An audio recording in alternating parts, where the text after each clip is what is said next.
Assalamu alaikum viewers. We are going to start chemical equilibrium chapter number 9, in fact first chapter of the 10th chemistry book. Before we are going to discuss this in detail, we have to study that depending upon the direction of flow, there are two types of reaction. Direction of flow की बुनियाद पर reactions दो तरह के होते हैं. Number 1 irreversible and number 2 reversible reactions. As the name are indicating, such a chemical reaction in which only reactants are converted into products or it has a unidirectional flow. Only reactants are converted into products or it has a unidirectional flow, that is from reactants to products or from left to right. Reactants to products or left to right. Such reactions are termed as irreversible reactions. Irreversible reactions are always represented by a single headed arrow between reactants and products. Suppose we write hydrogen reacts with oxygen to produce H2O. It is an irreversible reaction.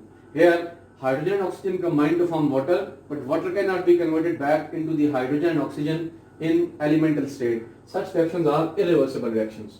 Whereas those reactions which have bidirectional flow means reactants are converted into products and simultaneously products are converted into the reactants back.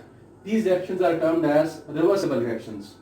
These reactions are represented by a double-headed arrow between reactants and products. For example, nitrogen reacts with hydrogen to produce ammonia.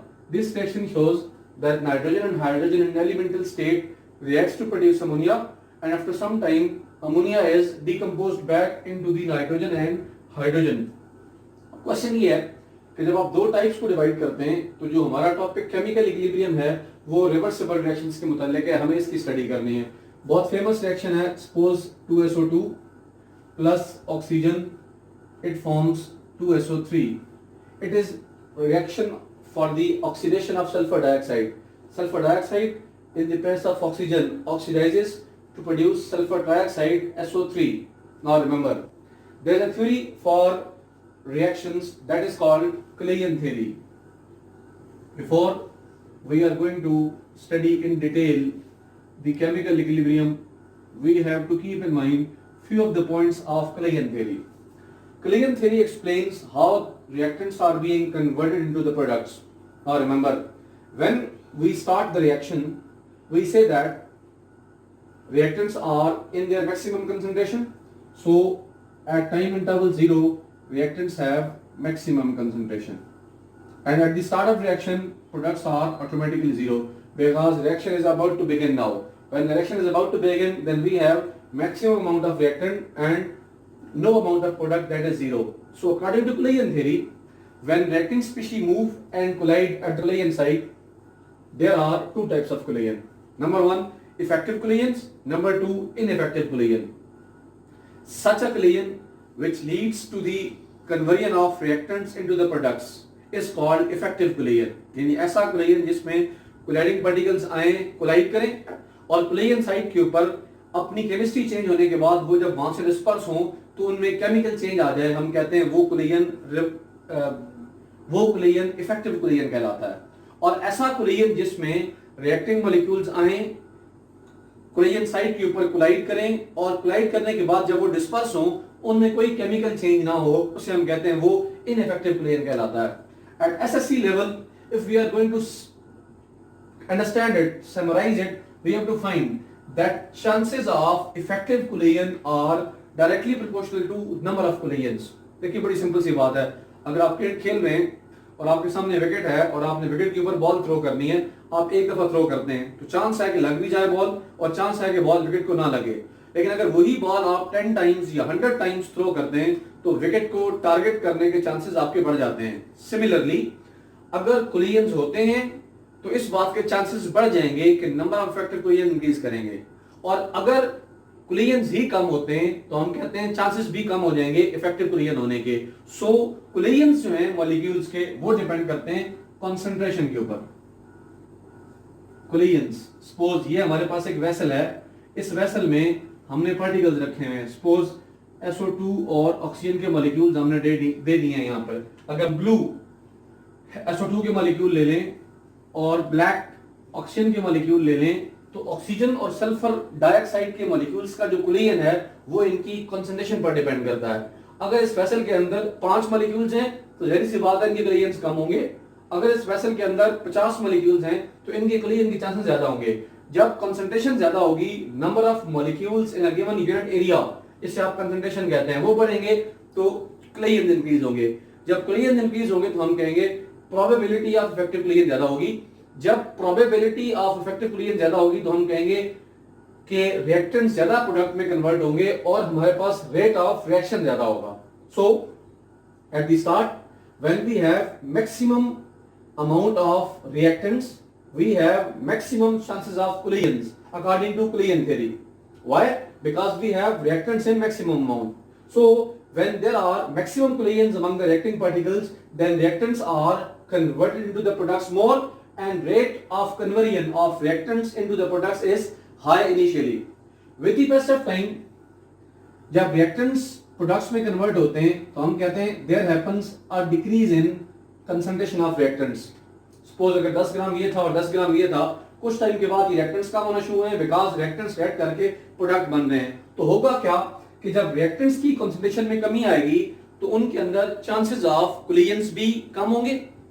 जब कम collisions होंगे तो हम कहेंगे number of effective collisions will also decrease, and as a result conversion ratio between reactants and products वो भी with the pass of time कम होगी। तो व्हाट वी से कि जब हम एक रिवर्सिबल रिएक्शन को स्टडी कर रहे होते हैं तो स्टार्ट में रिवर्सिबल रिएक्शन में मैक्सिमम अमाउंट ऑफ रिएक्टेंट होने की वजह से maximum chances of effective collision होते हैं। दैट इज व्हाई ज्यादा रिएक्टेंट्स प्रोडक्ट्स में कन्वर्ट होते हैं और हम कहते हैं रेट ऑफ फॉरवर्ड रिएक्शन शुरू में ज्यादा होता है। जैसे जैसे टाइम गुजरता है रिएक्टेंट्स के प्रोडक्ट में कन्वर्ट होते हैं तो उनकी अमाउंट में कमी आना शुरू होती है। उनकी अमाउंट में कमी आने की वजह से कंसंट्रेशन कम जब होती है, नंबर ऑफ कोलिजन्स कम होते हैं, अल्टीमेटली इफेक्टिव कोलिजन्स कम होंगे और कम रिएक्टेंट्स प्रोडक्ट में कन्वर्ट होंगे, यानी आहिस्ता आहिस्ता रेट क्या होगा, डिक्रीज होगा। इसका मतलब है फॉरवर्ड रिएक्शन के लिए शुरू में रेट ऑफ रिएक्शन ज्यादा होता है और with the pass of time rate of reaction कम होता है। शुरू में ज्यादा इसलिए होता है कि कंसंट्रेशन ज्यादा होती है, इसलिए इफेक्टिव कोलिजन ज्यादा होते हैं। कुछ टाइम के बाद रेट ऑफ रिएक्शन क्यों कम होता है, बिकॉज कंसंट्रेशन कम होने की वजह से नंबर ऑफ इफेक्टिव कोलिजन्स कम होते हैं और रेट ऑफ फॉरवर्ड रिएक्शन जो है वो डिक्रीज करता है। नाउ जब रिवर्सिबल रिएक्शन है, कुछ टाइम के बाद प्रोडक्ट्स जब वापस रिएक्टेंट में कन्वर्ट होना शुरू होते हैं, तो यहां पे एक बात हमें समझनी है कि at the start of reaction products are zero, they are in minimum amount. जब ये मिनिमम अमाउंट में होते हैं तो हमारे पास चांसेस ऑफ कोलिजन कम होते हैं और चांसेस ऑफ कोलिजन कम होने की वजह से इफेक्टिव कोलिजन्स कम होंगे और rate of reverse reaction that is conversion of products into the reactants वो भी कम होगी। जैसे जैसे टाइम पास होता है, रिएक्टेंट्स प्रोडक्ट्स में कन्वर्ट हुए थे तो क्या हुआ था, प्रोडक्ट्स की कंसंट्रेशन में इंक्रीज आना शुरू होता है। प्रोडक्ट्स की कंसंट्रेशन में इंक्रीज आना शुरू होता है। जब प्रोडक्ट्स की कंसंट्रेशन में इंक्रीज आता है तो हम कहते हैं कंसंट्रेशन इंक्रीज करने से chances of effective collision increase करेंगे। जब chances of effective collision increase करेंगे तो प्रोडक्ट्स वापस रिएक्टेंट में कन्वर्ट होंगे, यानी रेट ऑफ रिवर्स रिएक्शन जो है वो इंक्रीज होगा। इसका मतलब ये हुआ कि रिवर्स रिएक्शन के स्टार्ट में रेट ऑफ रिएक्शन कम होता है। क्यों कम होता है, बिकॉज उनकी कंसंट्रेशन कम है और कोलिजन थ्योरी के मुताबिक concentration is directly proportional to number of effective collisions. जैसे जैसे टाइम पास होता है प्रोडक्ट्स की कंसंट्रेशन में इंक्रीज आता है, जिसकी वजह से ज्यादा इफेक्टिव कोलिजन्स कॉज होते हैं और ज्यादा इफेक्टिव कोलिजन्स कॉज होने की वजह से रेट ऑफ रिएक्शन जो है वो इंक्रीज करता है। So now if we summarise the whole story, that is for a reversible reaction at the start of a chemical reaction rate of forward reaction is maximum and gradually it slows down. Why? Because there happens a decrease in concentration. And rate of reverse reaction at the start is very low, and with the passage of time it increases due to increase in concentration of product. So when reaction starts to flow in both directions, that is from reactants to products and from products to reactants, or from left to right or right to left, there comes a point where the rate of transfer of reactants into the products becomes equal to the rate of transfer of product to the reactant. This point is called chemical equilibrium.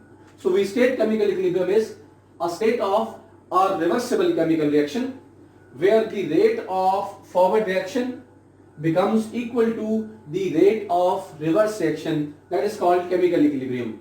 Again, what is chemical equilibrium?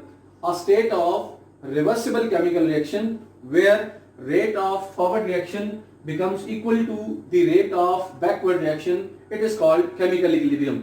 और chemical equilibrium को understand करने के लिए आपको समझना होगा कि जरूरी नहीं है कि reactants और products के जो magnitudes हैं वो vary करें.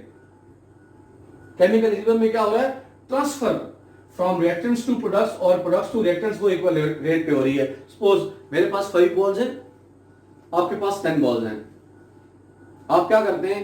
एक बॉल मेरी तरफ फेंकते हैं, तो मैं एक बॉल आपकी तरफ फेंकता हूं. अब how many balls were with me? 10. आपके पास कितनी बॉल्स थी? 5. जब मैंने एक बॉल आपकी तरफ फेंका है तो इसका मतलब है मेरे पास बॉल हो गया 9, आपके पास हो गया 6. मीनवाइल जब आपने बॉल एक मेरी तरफ फेंका है तो आपके 6 दोबारा 5 हो गया और मेरे 9 दोबारा 10 हो गए. अब जिस बंदे ने मुझे और आपको बॉल फेंकते हुए देखा है वो तो कहेगा ठीक है जी, मैंने भी बॉल आपकी तरफ शिफ्ट की है और आपने बॉल मेरी तरफ शिफ्ट की है.